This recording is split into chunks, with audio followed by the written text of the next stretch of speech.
শ্বশুরজি, জোরে করুন। আপনার ছেলে অফিস থেকে এসে যদি আপনাকে আর আমাকে এভাবে দেখে, তাহলে অনেক বড় সমস্যা হবে। আরে বৌমা, জোরে আমার কি আর জোরে করার শক্তি আছে? আস্তে আস্তেই করি। তুমি শুধু মজা নাও। আর ছেলের বাসায় ফেরার দেরি আছে। আজকে তোমার গর্তে অনেক সময় পাইপ ঢুকাবো। আচ্ছা শ্বশুরজি, আপনার পাওয়ার তো দেখি আপনার ছেলের চাইতেও বেশি। আপনার ছেলে তো 15 থেকে 20 মিনিটও করতে পারে না। আপনি তো প্রায় 30 মিনিট ভরে আমার গর্তে পাইপ ঢুকাচ্ছেন। তো বন্ধুরা, আজকের গল্প কিন্তু অনেক ইন্টারেস্টিং হতে যাচ্ছে। সবাই কানে হেডফোন লাগিয়ে নাও এবং ফাঁকা জায়গায় চলে যাও। আর হ্যাঁ, অবশ্যই ভিডিওতে লাইক দিয়ে চ্যানেলটি সাবস্ক্রাইব করে রাখো। তাহলে শুরু করা যাক আজকের গল্প। রিয়া যখন তার নতুন বিয়ের লাল বেনারসি শাড়ি পরে প্রথমবার শ্বশুরবাড়ির উঠোনে বার ডাকল, তখন চারপাশটায় এক অস্বাভাবিক নিস্তব্ধতা বিরাজ করছিল। নভেম্বরের শেষ দিক হলেও দুপুরেও কেমন যেন একটা চাপা শীতলতা। শাড়ির আঁচল শক্ত করে ধরেছিল সে। তার চোখে স্বামীর প্রতি ভালোবাসা থাকলেও নতুন বাড়ির পরিবেশ আর এখানকার মানুষের সম্পর্কে এক তীব্র ভয় কাজ করছিল। অর্জুন, তার স্বামী, দিল্লির এক অত্যন্ত নামকরা ফিনটেক কোম্পানির সফল ইঞ্জিনিয়ার। তার কর্মব্যস্ততা এতটাই বেশি যে সে প্রতি মাসে একবারের বেশি বাড়িতে আসতে পারে না। ফোনে সে রিয়াকে সতর্ক করে দেয়, বাবা খুব একা থাকে রিয়া, ওর দিকে বিশেষ খেয়াল রেখো। ওর ওষুধের কথা একদম ভুলে যেও না। এই বাড়িতে আর কেউ নেই, শুধু অর্জুনের বাবা রতনবাবু, 58 বছর বয়সী অবসরপ্রাপ্ত স্কুল শিক্ষক। তার চোখে মোটা ফ্রেমের চশমা, গলায় রুদ্রাক্ষের মালা এবং সমগ্র চেহারায় এক গভীর বিষণ্ণতার ছাপ। বাড়িটি প্রায় 150 বছরের পুরনো। এর প্রতিটি দেওয়াল যেন অতীতের কোনো এক ভয়ঙ্কর স্মৃতি বহন করছে। বাড়ির উঠোনের শ্যাওলা জমা পুরনো কুয়োটি দেখে রিয়ার মনে হলো এই কুয়োর তলদেশও যেন কিছু একটা গোপন রহস্য লুকিয়ে আছে। গ্রামের সবাই জানে রতনবাবুর স্ত্রী সুধা বছর 10 আগে এক দুরোগ্য ব্যাধিতে মারা গেছেন। কিন্তু রতনবাবু আর এই পুরনো বাড়িটির দেওয়াল ছাড়া কেউ জানে না যে মৃত্যুর পেছনের আসল সত্যিটা কি। গাড়ি থেকে নামল রিয়া। লাল শাড়িতে তার রূপে এক তীব্র ঔড়-ঝলল, চুলে তাজা জুঁই ফুলের মিষ্টি সুবাস। রতনবাবু স্বয়ং সদর দরজায় দাঁড়িয়েছিলেন। রিয়া যখন চোখ তুলে তাকালো, রতনবাবুর স্থির গম্ভীর দৃষ্টি রিয়ার ওপর পড়তেই এক মুহূর্তের জন্য যেন সবকিছু স্তব্ধ হয়ে গেল। রতনবাবুর চোখে বিস্ময়, আনন্দ এবং এক তীব্র স্মৃতি ভ্রমের ছায়া। তার মুখমণ্ডল কেঁপে উঠল।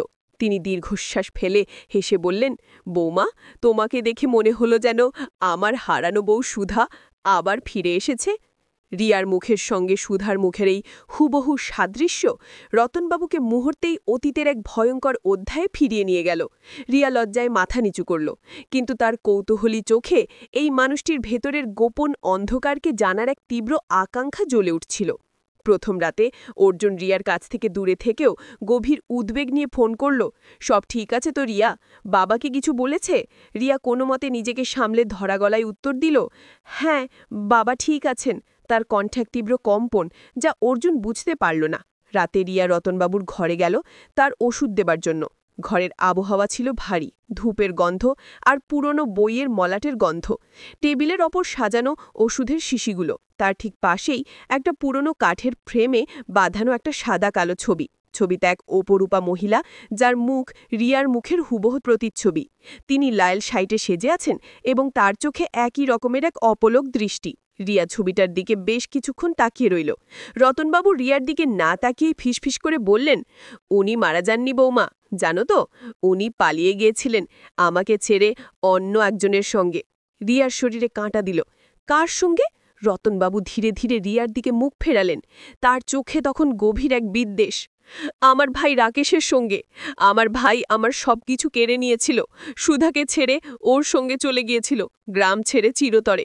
আমি তাকে আটকাইনি, শুধু বলেছিলাম যাও, কিন্তু ওর আর কখনো ফিরে আসেনি। রতনবাবুর চোখ ভরে জল এলো, তার কণ্ঠস্বর আবেগে কাঁপছিল। তুমি একদম ওর মতো দেখতে, হুবহু। এই সাদৃশ্য আমাকে পাগল করে তোলে।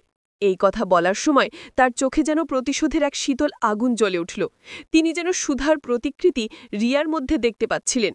সেই রাত থেকেই রিয়া বুঝতে পারল, এই বাড়িতে তার আগমন কেবল একজন স্ত্রী বা বৌমা হিসেবে নয়, তার চেয়েও গভীর কোনো এক উদ্দেশ্যের অংশ হিসেবে।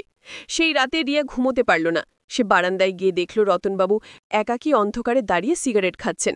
সিগারেটের ধোঁয়া তার বিষণ্ণ মুখমণ্ডলকে আরও রহস্যময় করে তুলছিল। রিয়া নিঃশব্দে তার পাশে গিয়ে দাঁড়াল। রতনবাবু তাকে দেখেও কোনো কথা বললেন না। রিয়া নিজেই শুরু করল, আমি ভয় পাই না। তার কণ্ঠস্বর ছিল সামান্য দৃঢ়। রতনবাবু তার হাত ধরলেন। তাদের প্রথম স্পর্শে রিয়ার শরীরে এক তীব্র বিদ্যুৎ প্রবাহর শিহরণ জাগল। তার শরীর কেঁপে উঠল, ভয় নয়, এক অজানা নিষিদ্ধ আকর্ষণে। কিন্তু সে হাত সরাল না। রিয়া অনুভব করল এই স্পর্শে এক তীব্র টান রয়েছে, যা তাকে গভীর অতলে টেনে নিয়ে যাচ্ছে। রতনবাবুর হাতের উষ্ণতা রিয়াকে এক ভিন্ন নিরাপত্তা দিচ্ছিল, যা সে অর্জুনের কর্মব্যস্ত জীবনে পায়নি। পরের দিন সকালে রিয়া বাগানে অনেক নতুন ফুল লাগাচ্ছিল, গোলাপ, জুই, বেলি। তার হাসি আর প্রাণোচ্ছলতা দেখে রতনবাবু পিছন দিক থেকে এসে দাঁড়ালেন। রিয়ার হাতে তখন মাটির গন্ধ আর চোখে এক স্বপ্নীল দুটি। তোমার হাসি আর এই ফুলের সুবাস আমার জীবনে হারিয়ে যাওয়া যৌবনকে আবার ফিরিয়ে এনেছে, রতনবাবু বললেন। রিয়া ঘুরে তাকালো। তাদের চোখ একে অপরের চোখে বাধা পড়ল। তাদের মধ্যে কোনো শব্দ বিনিময় হল না, কিন্তু ছিল এক নীরব ভাষা, এক গভীর বোঝাপড়া। রিয়া অনুভব করল রতনবাবুর দৃষ্টিতে যে বেদনা, সেই বেদনার সঙ্গে তার আত্মার যেন এক নিবিড় সংযোগ তৈরি হচ্ছে। হঠাৎ করেই তুমুল বৃষ্টি নামল। আকাশ ভেঙে যেন জল পড়ছে। দুজনে একসঙ্গে দৌড়ে বারান্দার দিকে ছুটল। দুজনেই বৃষ্টির জলে ভিজে গেল। তাদের ভিজে যাওয়া শরীর পরস্পরের খুব কাছাকাছি এলো। রতনবাবু দ্রুত একটা ছাতা ধরলেন। ছাতা ধরার সময় তার হাত রিয়ার কান স্পর্শ করল।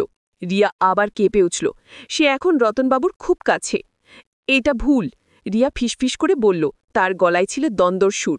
রতনবাবু কোনো দ্বিধা ছাড়াই উত্তর দিলেন, ভালোবাসা কখনো ভুল হয় না রিয়া। তার চোখে ছিল এক নিষিদ্ধ আগুন, সেই আগুন যা সুধার প্রতি তার ব্যর্থ প্রেম এবং তীব্র ঘৃণার মিশ্রণ। রিয়া জানত এটি তার নিজের বিবেকের সঙ্গে যুদ্ধ, কিন্তু সে সেই মুহূর্তে সেই টানকে অস্বীকার করতে পারল না। সেই রাতে বিদ্যুৎ চলে গেল। মোমবাতির মৃদু আলোয় ঘরের প্রতিটি কোণা রহস্যময় দেখাচ্ছিল। রতনবাবু রিয়ার বৃষ্টি হুকে এলেন। সুধা আমাকে চলে যাওয়ার আগে বলেছিল, তুমি আমাকে বাঁধতে পারোনি, তুমি কি আমাকে বাঁধবে রিয়া? রিয়া চুপ করে রইল। তারপর সে ধীরে ধীরে নিজের হাত বাড়াল। রতনবাবু তাকে কাছে টেনে নিলেন। অন্ধকার ঘরে মোমবাতির সাক্ষী রেখে তাদের প্রথম চুম্বন হল। এক গোপন নিষিদ্ধ আগুন জ্বলে উঠল, যা রিয়ার সমস্ত অনুভূতিকে গ্রাস করল। রিয়ার ঠোঁটে রতনবাবুর গভীর শ্বাস মিশে গেল। তারা একে অপরের মধ্যে যেন হারিয়ে গেল। রিয়া অনুভব করল রতনবাবুর মধ্যে সে এমন কিছু খুঁজে পেয়েছে, যা অর্জুনের কর্মব্যস্ত জীবনে অনুপস্থিত ছিল। পরের দিন অর্জুন ফোন করে জানতে চাইল, বাবা ঠিক আছেন? রিয়া কাঁপা গলায় জবাব দিল, হ্যাঁ, কিন্তু তার পিছন দিকেই রতনবাবু শান্তভাবে দাঁড়িয়েছিলেন। তার হাত ছিল রিয়ার কোমরে, আঙুল ছুঁয়েছিল রিয়ার আঙুল। রিয়া জানত এটা অন্যায়, কিন্তু সে নিজেকে এই তীব্র আকর্ষণ থেকে দূরে সরাতে পারছিল না। এই সম্পর্কটি ছিল এক গভীর খাদের ঝাঁপ দেওয়ার মতো। দিনগুলো এভাবে দ্রুত গতিতে গড়িয়ে চলল। সকালে রিয়া রতনবাবুর জন্য চা বানানো, বাগানে তার সঙ্গে হাঁটাহাঁটি করা এবং রাতে গোপন মিলন তাদের অভ্যেসে পরিণত হল। রিয়া একটা ডায়েরি লিখতে শুরু করল। সেই ডায়েরিতে সে তার সমস্ত লুকোনো অনুভূতি লিখে রাখত। অর্জুন আমার স্বামী, সে আমাকে শুধু শরীর দিয়েছে, কিন্তু রতন আমাকে আত্মা দিয়েছে। তার চোখে আমি দেখি একটা হারানো পৃথিবী, এক অতৃপ্ত ভালোবাসার জ্বালা। বাগানের আড়ালে তাদের গোপন চুম্বন, রাতের অন্ধকারে তাদের তীব্র আলিঙ্গন। রতনবাবু রিয়াকে বলতেন, তুমি আমার জীবনে হারানো বসন্ত আবার ফিরিয়ে এনেছ। এই নিষিদ্ধ সম্পর্ক তাদের দুজনকে এক গভীর জালে বেঁধে ফেলেছিল। রিয়া তার ডায়েরিতে লিখত, এই সম্পর্ক পাপ নয়, এটা এক ধরনের মুক্তি। আমি এমন এক আত্মার সঙ্গে যুক্ত হচ্ছি যে সুধার মাধ্যমে আমাকে খুঁজে পেয়েছে। কিন্তু পাপ এবং গোপনীয়তা চিরদিন গোপন থাকে না। একদিন অর্জুন কোনো পূর্ব ঘোষণা ছাড়াই রাতে ট্রেনে হঠাৎ বাড়ি ফিরে এলো। রিয়া আতঙ্কে কেঁপে উঠছিল। তার মনে হচ্ছিল যেন সবকিছু শেষ হয়ে যাবে, কিন্তু রতনবাবু শান্ত ছিলেন। লুকোও না, বললেন রতনবাবু। তার চোখে ছিল এক অদ্ভুত দৃঢ়তা এবং এক শীতল চাতুর্য। রাতে অর্জুন গভীর ঘুমে আচ্ছন্ন হলে রিয়া অভ্যেসবশত রতনবাবুর ঘরে গেল। রতনবাবু ফিসফিস করে জিজ্ঞাসা করলেন, আমরা কি এই সম্পর্ক এখানেই থামিয়ে দেব?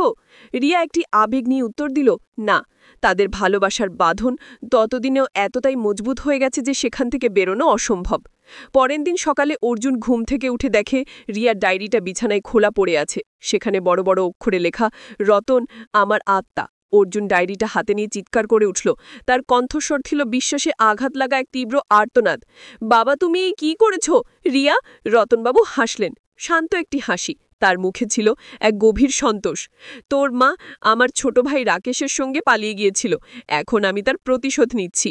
অর্জুন অবাক হয়ে বলল, প্রতিশোধ? রিয়া তখন কাঁদতে কাঁদতে বলল, না, এটা প্রতিশোধ নয় অর্জুন, এটা ভালোবাসা। অর্জুনের রাগ তখন আকাশ ছুঁয়েছে। সে আলমারি খুলে একটা পুরনো বন্দুক